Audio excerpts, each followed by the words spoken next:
కన్యవారికి గనక చూసుకున్నట్లయితే మీకు మీ యొక్క రాస్యాధిపతి మీ లగ్నాధిపతి అయినటువంటి బుధుడు రుణరోగ శత్రుస్థానంలో శత్రు జయస్థానంలో రాహుతో కలిసి ఉన్నాడు. ఇక వివాహము పార్ట్నర్షిప్ స్థానంలో శనికుజులు రెండు డిఫరెంట్ గ్రహాలు కలిసి ఉన్నాయి. 12లో కేతు ఉన్నాడు, దశమంలో గురువు ఉన్నాడు. చంద్రుడు మీకు రాశి నుంచి 12 రాశులు తిరిగి 12వ భావం వైపు వస్తాడు ఈ నెల మొత్తం చూసుకున్నట్లయితే. మరి ఈ యొక్క గ్రహస్థితిని అనుసరించి మీ యొక్క కన్య వారికి ఎలా ఉండబోతుంది ఈ నెల, ఏ విషయాల పట్ల మీరు జాగ్రత్త వహించాలి అనేటువంటి అంశాలు చెప్తుంది నేనైనప్పటికీ చెప్పిస్తుంది సాక్షాత్ లలిత అమ్మవారిగా భావిస్తూ, ఆ లలితాంబిక అమ్మవారి యొక్క అనుగ్రహం మీకు పరిపూర్ణంగా కలగాలని మనస్ఫూర్తిగా కోరుకుంటూ, ఇక్కడ ప్రధానంగా గమనించినట్లయితే మీకు కన్యారాశి వారికి 10వ తేదీ ఆల్మోస్ట్ 11వ తేదీ వరకు కూడా మీరు ఏదైతే లోన్స్ కోసం ప్రయత్నం చేస్తారో ఆ యొక్క లోన్స్ సంబంధించినటువంటివి సఫలీకృతం అవుతాయి. కొన్ని బిజినెస్ కాంపిటీషన్ రిలేటెడ్ సంబంధించిన వాటిలో బాగా సక్సెస్ ఉంటుంది. ధనస్థానాన్ని ధనాధిపతి అయిన శుక్రుడు చూసుకుంటున్నాడు కాబట్టి ధనపరంగా బాగుంటుంది. 19వ తేదీ తర్వాత ఏదైనా స్కూల్స్ కాలేజ్ నడిపేటువంటి వారికి అనుకూలంగా ఉంటుంది.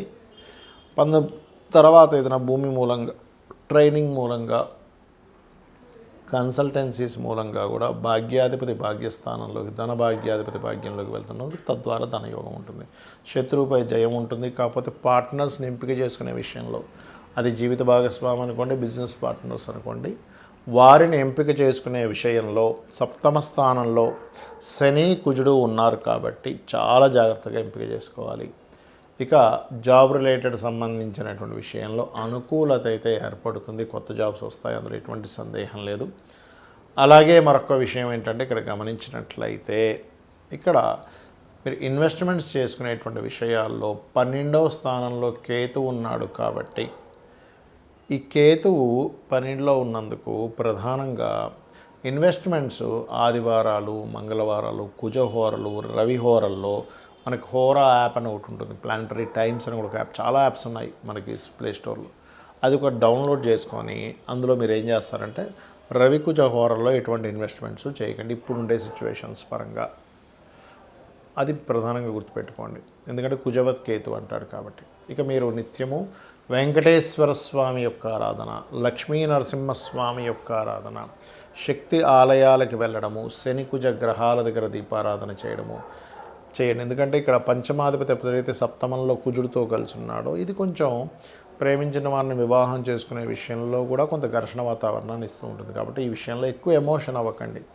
రకరకాల వ్యక్తులు వస్తూ ఉంటారు పోతుంటారు అనే దీంతో ఉండండి కాస్త. ఇది చేస్తూ రెగ్యులర్గా ఆంజనేయ స్వామి ఆలయాలకు వెళ్ళండి, అన్ని విధాలు బాగుంటుంది. ఇప్పుడున్నటువంటి కండిషన్స్, ఒకవైపు యుద్ధాలు జరుగుతున్నాయి, ఒకవైపు షేర్ మార్కెట్లో క్రాషెస్ వస్తున్నాయి, గోల్డ్ రిలేటెడ్ సంబంధించినటువంటి అప్ అండ్ డౌన్స్ చాలా ఎక్కువగా ఉన్నాయి. దీని అంతటికీ మనకి ఉన్న గ్రహస్థితికి చాలామంది అడుగుతున్న ప్రశ్నలు కూడా ఏంటంటే ఇక్కడ మీ రాశిలో ఉండే గ్రహాలు అవిచ్చే మహాదశలు, అంతర్దశలు, వాటికి ఉండే యోగాలు ఒక ఎత్తు అయితే బయట ఉండే కండిషన్స్ మన గోచారంలో ముండేన్ ఆస్ట్రాలజీ అంటారు, మైథుని జ్యోతిష్యము, అది ప్రపంచ దేశాలు అంటే మొత్తం ప్రపంచంలో ఎలా జరగబోతుంది, ఎటువంటి ఫలితాలు ఉంటాయని చెప్పేది. అయితే నేను చాలా కాలం నుంచి చెప్పుకుంటూ వస్తున్నాను, 3-4 నెలల నుంచి కూడా ఇది యుద్ధం వైపు దారితీస్తుంది, యుద్ధాలు పెరుగుతాయి, ఆగినట్టు ఆగి మళ్ళీ వస్తాయి అని. అయితే ఇక్కడ ఏంటంటే ప్రధానంగా ఇక్కడ గ్యాస్కి ఇప్పుడంటే పెద్దగా మనకేమీ కమర్షియల్ మీద ఎఫెక్ట్ పడింది, కానీ దాని తర్వాత నాన్ కమర్షియల్ మీద కూడా ఎఫెక్ట్ పడనుంది. కాబట్టి ఖచ్చితంగా అందరూ కూడా ఇంట్లో ఇండక్షన్ స్టవ్, ఇంకా ఏ మార్గాల్లో, బొగ్గులైతే బొగ్గులు, కర్రలైతే కర్రలు, ఈ మార్గాల్లో 2-3 మార్గాల్లో పెట్టుకోండి వండుకునే పద్ధతి. రెండవది కేవలం అన్నం వండుకుంటే సరిపోతుంది, మిగతా మనం పొళ్ళు కానీ ఆవకాయలు కానీ చేసుకొని తినొచ్చు అనేవి కూడా కొంచెం స్టాక్ పెట్టుకోండి. మనీ జాగ్రత్తగా పెట్టుకోండి, ఎందుకంటే ఇంటర్నెట్ ఇబ్బంది పడనుంది. ఇది ఆల్రెడీ 2-3 నెలల నుంచి మళ్ళీ చెప్తున్నాను, మళ్ళీ ఇంకోసారి గుర్తు చేస్తున్నాను మీకు. నా వీడియోల్లో 3 నెలల క్రితమే ఇది ప్రస్తావించడం జరిగింది ఇంటర్నెట్ గురించి. అలాగే మరొక విషయం ఏంటంటే, ఎందుకంటే క్యాష్ కొంచెం పెట్టుకుంటే ఇంటర్నెట్ కట్ అయినా మనం ఇవాళ రేపు మనం వాడేటువంటిది ఏదైతే ఉంటుందో ఈ ఫోను స్కానింగ్ చేసి అదొక ఇబ్బంది అయితే పరిస్థితి ఏంటి. కాబట్టి అలాగే మరొక విషయం ఏంటంటే, ఇది ఇప్పట్లో ఆగదు వారు. ఇది కొంచెం లాంగ్ టర్మ్ కానీ వెళ్తుంది, నెలలు సంవత్సరం వెళ్ళినా సరే ఆశ్చర్యపోవాల్సిన పని లేదు. దీన్ని దృష్టిలో పెట్టుకొని మీ యొక్క లైఫ్ స్టైల్ని ప్లాన్ చేసుకోండి. ఇది ప్రధానంగా గుర్తుపెట్టుకోండి. ఎందుకంటే ఎప్పుడూ రానటువంటి 3 సార్లు పంచగ్రహ కూటమి, 3 రాసులు గురువు పోయిన సంవత్సరం మారాడు, ఈ సంవత్సరం కూడా మారుతున్నాడు. సో ఎప్పుడైనా 3 రాసులు కనుక గురువు అతిచారంలో మారితే అది యుద్ధాలకి, జన నష్టానికి దారితీస్తుంది. కాబట్టి మీరంటూ సేఫ్గా ఉండాలి అని అనుకుంటే నేను చెప్పేది ఒక చిన్న రెమెడీ పాటించండి, మీరు ఖచ్చితంగా సేఫ్గా ఉంటారు. ఏమిటది అంటే, బయటికి వెళ్ళేటప్పుడు, ఇంటి నుంచి బయటికి వెళ్ళేటప్పుడు నామస్మరణ, మీ ఇష్టదైవం ఎవరైనా కావచ్చు, మీ ఇష్టదైవ నామస్మరణ చేయండి.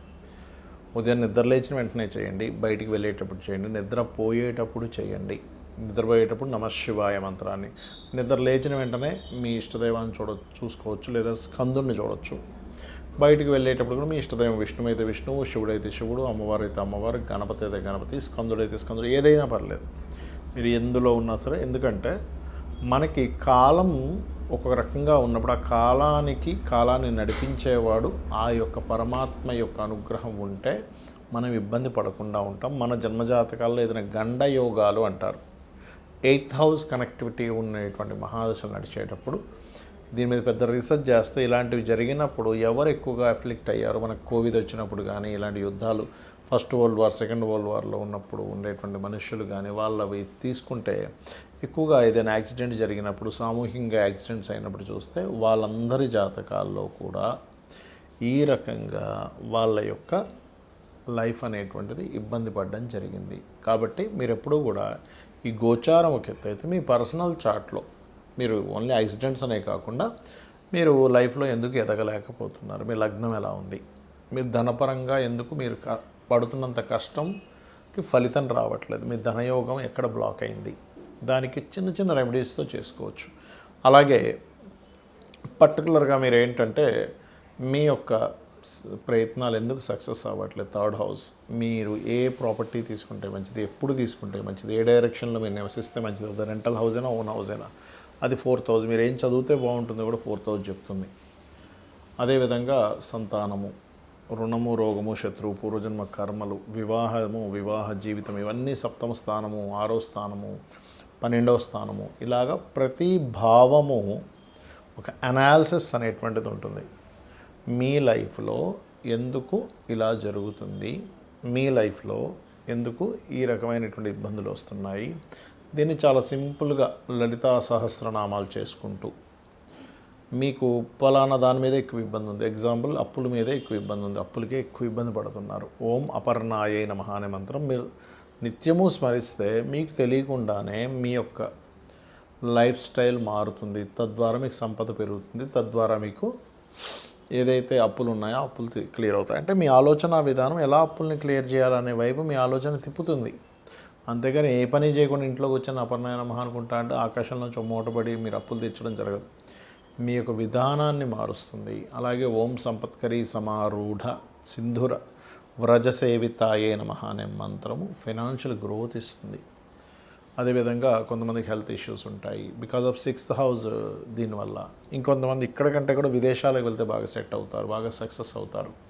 అలాంటప్పుడు ఏంటంటే వాళ్ళకి 10-12 కాంబినేషన్, 12-2 కాంబినేషన్స్ అంటారు. అప్పుడు వాళ్ళు ఇక్కడికంటే బయట దేశాలకు వెళ్తేనే సక్సెస్ అవుతారు. ఇంకొంతమంది వ్యాపారాల్లో సక్సెస్ అవుతారు, మరి కొంతమంది ఉద్యోగంలో సక్సెస్ అవుతారు. అది మీ పర్సనల్ చార్ట్లో ఉంటుంది. కాబట్టి ఈ పర్సనల్ చార్ట్ కూడా చూసుకోండి.